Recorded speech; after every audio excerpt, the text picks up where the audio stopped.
Hip-hop has made more millionaires than almost any other art form in history. Rappers go from nothing to everything. From growing up with little to suddenly pulling in millions from album sales, touring, and merch endorsements. The image of rap has always been tied to wealth. Flashy cars, big chains, mansions, private jets. But behind the shine, there's a darker truth. A lot of rappers lose it all. From MC Hammer in the 90s to DMX and Bow Wow in the 2000s to modern cautionary tales like Lil Pump and 6ix9ine, hip-hop has just as many stories about rappers going broke as it does about rappers building empires. Today we're taking a deep dive into the stories of rappers who went broke and why. Some were legends who sold millions of albums, others were one-hit wonders who couldn't manage their sudden wealth. And some were modern stars who went viral online but couldn't turn fame into lasting fortune. This isn't about clowning rappers who struggled. It's about the lessons behind their mistakes and why money in hip-hop is so hard to hold on to. When hip-hop first went mainstream in the late 80s and early 90s, the money was unprecedented. Labels were throwing huge checks at artists, endorsement deals were everywhere, and rap stars became household names. But many didn't know how to handle the sudden wealth. The most famous early example is MC Hammer. In 1990, his album Please Hammer Don't Hurt Him was a phenomenon. It sold over 10 million copies in the US and launched Hammer into superstardom. At his peak, Hammer's net worth was estimated at around $30 million, a massive number for a rapper in the early 90s. But Hammer spent it like there was no tomorrow. He bought a $12 million mansion in Fremont, California. He kept a staff of more than 200 employees on his payroll, including dancers, security, and friends from his neighborhood. He filled the house with luxury cars, horses, and gold-plated gates. According to bankruptcy filings, Hammer was spending hundreds of thousands of dollars per month just to maintain his lifestyle. By 1996, only a few years after hitting the top, Hammer filed for bankruptcy, listing over $13 million in debt. Another early cautionary tale was Vanilla Ice. His 1990 hit Ice Ice Baby made him one of the most famous rappers in the world. He sold millions for records and pulled in endorsement deals, but lawsuits, a lack of consistent hits, and poor financial management left him struggling. Unlike Hammer, Vanilla Ice eventually found stability in real estate and home renovation TV shows. But his story showed how quickly fame-driven wealth can fade. Even artists as respected as Lauryn Hill faced financial collapse. After the success of The Miseducation of Lauryn Hill, which sold over 20 million copies worldwide, Hill pulled back from the spotlight. In 2013, she served prison time for tax evasion, owing the IRS more than $1.8 million. Hill's case wasn't about overspending, but about failing to pay taxes, a problem that would become common in hip-hop. These early cases set the tone. Hip-hop could make you rich overnight, but if you didn't manage the money, it could all disappear just as fast. The 2000s were a golden age for rap. CD sales were booming, ringtone rap was taking off, and rappers were landing movie roles and endorsements. But the list of artists who went broke kept growing. One of the saddest examples is DMX. At his peak, DMX was untouchable. Between 1998 and 2003, he released 5 consecutive #1 albums on the Billboard 200, a record at the time. He sold tens of millions of records worldwide and was one of Def Jam's biggest stars. But DMX's personal struggles overwhelmed him. Legal issues, drug problems, and tax debts piled up. In 2013, he filed for bankruptcy, listing less than $50,000 in assets and more than $1 million in debt. Despite selling millions of albums, DMX spent much of his later life battling financial problems until his passing in 2021. Another case is Bow Wow. Once one of the biggest child stars in rap, Bow Wow sold millions of albums in the early 2000s and starred in movies like Mike. But as an adult, his career slowed down. In 2012, he admitted in court documents that he had only $1,500 in his bank account while facing child support payments.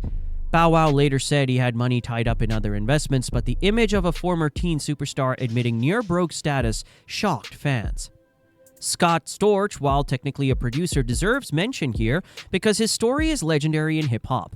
Storch produced hits for Dr. Dre, 50 Cent, Beyonce, and Fat Joe, and at his peak he was worth an estimated $70 million.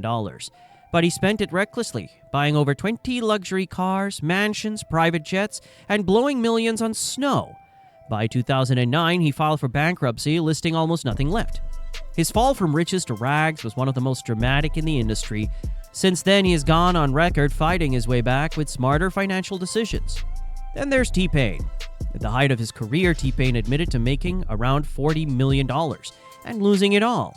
In interviews, he said he wasted money on bad real estate deals, expensive cars, and trying to keep up with a lavish image. By the mid-2010s, he said he went completely broke. But unlike some others, T-Pain bounced back. With streaming royalties, Twitch streaming, and strategic financial management, he's rebuilt his career and finances. Even moguls like 50 Cent weren't immune. In 2015, 50 filed for Chapter 11 bankruptcy after losing a lawsuit and being ordered to pay $25 million in damages. Headlines claimed he was broke, but in reality, the bankruptcy was strategic. It allowed him to restructure his debts while keeping control of his assets. 50's empire, including vitamin water, G-Unit, and liquor brands, survived, and today he's still worth tens of millions. His case shows the difference between being broke on paper and being broke in reality. Another example is Lil Kim, who filed for bankruptcy in 2018, owing more than $4 million in taxes, legal fees, and mortgage debt. Despite her legendary status as one of the most influential female rappers, mismanagement and debts forced her into financial collapse. Social media has changed how rappers display wealth. Today, Instagram flexes are part of the culture. Stacks of cash, diamond-encrusted chains, Lamborghinis. But often those images don't tell the full story. Take Lil Pump. He was one of the breakout stars of the SoundCloud rap wave, scoring a huge hit with Gucci Gang in 2017. At his peak, he signed an $8 to $12 million deal with Warner Bros. And flaunted endless luxury cars and jewelry online. But once the hits dried up, the money slowed. In 2021, reports surfaced that Pump owed the IRS more than $1.6 million in back taxes. He denied being broke, but the lack of consistent music success raised questions about his long-term financial future. Then there's 6ix9ine, one of the most controversial rappers of the past decade. He made millions off streaming and touring, but legal problems and his reputation hurt his ability to book shows or land endorsements. In 2022, court filings revealed 6ix9ine told a judge he was struggling financially with less than $20,000 in his bank account. His flexes of cash on Instagram were real, but behind the scenes, his finances were collapsing. Blueface is another example, best known for Totiana. Blueface had a run of viral fame, but has been plagued by legal issues and lawsuits. In 2023 and 2024, reports of financial troubles surfaced as his career momentum stalled. Fetty Wap also deserved mention. After his 2015 breakout year with hits like Trap Queen, Fetty Wap's career stalled. By the late 2010s, his financial struggles became evident, and in 2022, he was sentenced to 6 years in prison on drug charges. With his music royalties drying up, his financial collapse mirrored his fall from the charts. These modern cautionary tales show that even in the streaming era, where rappers can make millions overnight, money can disappear just as fast. So why does this happen? The first reason is financial literacy. Many rappers come from backgrounds where nobody taught them how to manage money. Suddenly, they're handed millions, and instead of investing, they spend.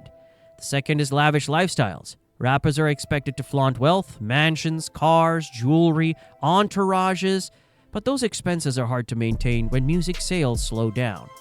The third is bad contracts. Labels often give huge advances but take most of the revenue.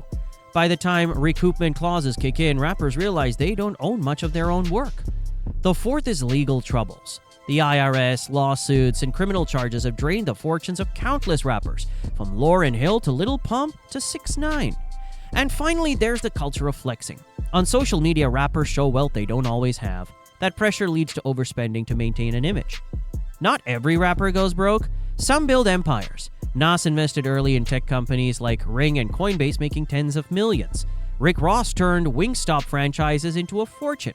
Larry June invested in himself through boba tea. The difference is strategy. Instead of spending on endless cars and entourages, they invested in ownership. They understood that money music is temporary, but equity can last a lifetime. For today's rappers, the lesson is clear. It's not about how much you make, but how you manage it.